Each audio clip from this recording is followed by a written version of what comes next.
नमस्कार, मैं हूं अंकित यादव। आप देख रहे हैं लाइव प्रदेश पथ। अधिशासी अधिकारी को निलंबित किए जाने व पत्रकार इमरान खान को न्याय है, सामाजिक संगठन आए सामने। ललितपुर उत्तर प्रदेश। विगत मंगलवार को ललितपुर शहर के सदन शाह दरगाह के पास स्थित अतिक्रमण हटाने के लिए नगर पालिका परिषद ललितपुर के अधिशासी अधिकारी द्वारा एक तरफा कार्रवाई करते हुए पत्रकार इमरान खान का लोहे का डिब्बा तहस नहस किया, जबकि वहां मौजूद सैकड़ों गुमटियां और खोखे को हाथ भी नहीं लगाया। इस कार्रवाई में पत्रकार इमरान खान ने 2 से 2.5 लाख रुपए के बीच नुकसान हुआ। पत्रकार इमरान खान के पास रोजी रोटी नाम पर केवल यही एक जरिया था, जिसे नगर पालिका परिषद के अधिशासी अधिकारी ने बिना किसी पूर्व सूचना और नोटिस दिए बगैर तोड़ दिया था। नगर पालिका परिषद की इस कार्रवाई से पत्रकार इमरान खान के परिवार भुखमरी की कगार पर आ गया। मुख्य अधिशासी अधिकारी द्वारा देश भावना से प्रेरित होकर की गई कार्रवाई पूरे शहर में विरोध किया जा रहा है और अधिशासी अधिकारी की निंदा की जा रही है। उक्त कार्रवाई से पीड़ित पत्रकार इमरान खान के पक्ष में भीम आर्मी भारत एकता मिशन के जिला अध्यक्ष विक्रम अहिरवार के नेतृत्व में एक ज्ञापन जिलाधिकारी ललितपुर को दिया गया, जिसमें मांग की गई नगर पालिका परिषद ललितपुर के अधिशासी अधिकारी द्वारा जानबूझकर एक तरफा कार्रवाई की गई और गरीब पत्रकार इमरान खान को निशाना बनाया गया। लिहाजा देश भावना से प्रेरित इस कार्रवाई से चलते अधिशासी अधिकारी को निलंबित किया जाए और पीड़ित पत्रकार को इमरान खान को मुआवजा दिया जाए। इस संदर्भ में एक और ज्ञापन भारतीय किसान यूनियन अराजकता के मंडल उपाध्यक्ष कीरत बाबा के नेतृत्व में जिलाधिकारी ललितपुर को दिया गया, जिसमें अधिशासी अधिकारी के कार्य की निंदा करते हुए पीड़ित पत्रकार इमरान को न्याय दिलाने की मांग की गई। ललितपुर से नसीमुद्दीन बाबा कुरैशी की खास रिपोर्ट।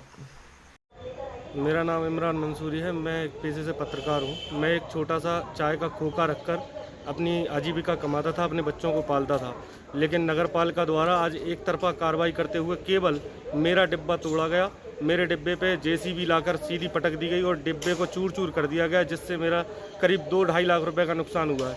सत्ताधारी नेताओं की दम पर और उनकी कहने पर यह शासन प्रशासन चल रहा है और उन्होंने जो है मेरी एक ना सुनी। मैं उनसे कारण पूछ रहा था कैमरा सामने कर तो मेरा कैमरा भी छीना गया और मुझसे अभद्रता भी की गई।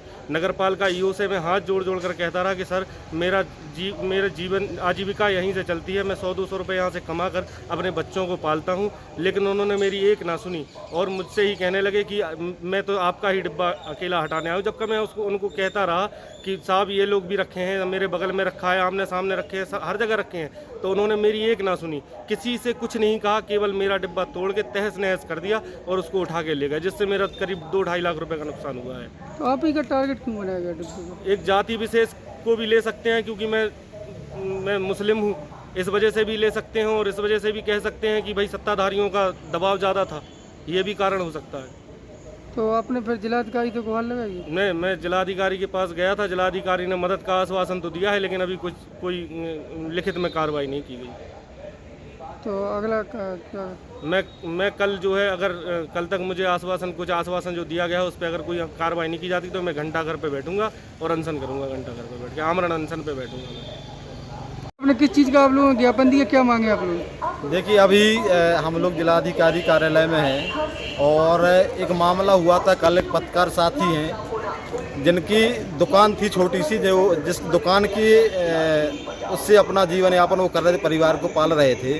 यहाँ नगर पालिका के जो अधिकारी हैं ईओ साहब, वो वहाँ पर के बिना सूचना के और उनकी दुकान को तोड़ दिया और उनके पूरे सामान को वहाँ से उठा करके पता नहीं कहाँ ले गए। कहा जाता 2.5-3 लाख रुपए का उस व्यक्ति का नुकसान हुआ है। वैसे ही जीवन यापन करने के लिए दुकान थी, पूरा सामान वहाँ से निकल गया। तो ये आज की स्थिति में उनका पूरा परिवार भूख के कगार पर है। तो हम लोग आज माननीय जिलाधिकारी साहब से मिलने आए कि सर कम से कम उस व्यक्ति को न्याय मिलना चाहिए, जो उनकी दुकान को तोड़ दिया गया है, जो सामान वहाँ से उठा करके ले गए हैं, काफ़ी भारी संख्या उनका नुकसान हुआ है। तो हम लोग यहाँ, चूँकि जो ईओ साहब हैं नगर पालिका में, ये जहाँ भी पहले भी रहे, सीतापुर में ही रहे, तो उन पर वहाँ भी भ्रष्टाचार का आरोप लगा है। ललितपुर में भी कई बार उनके प्रति आंदोलन हुए हैं। और ये एक और बड़ी घटना जो निंदनीय है कि आपने बिना सूचना के ही किसी की रोजी रोटी को ख़त्म कर दिया है।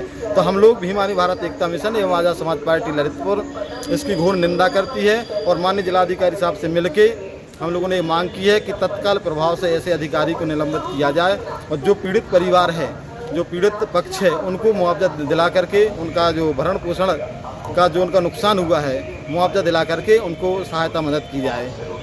और अगर ये सब नहीं होता है तो भीम आर्मी और आज़ाद समाज पार्टी पर आंदोलन करने के लिए बाध्य होगी, जिसकी जिम्मेदारी सारी ललितपुर प्रशासन की होगी।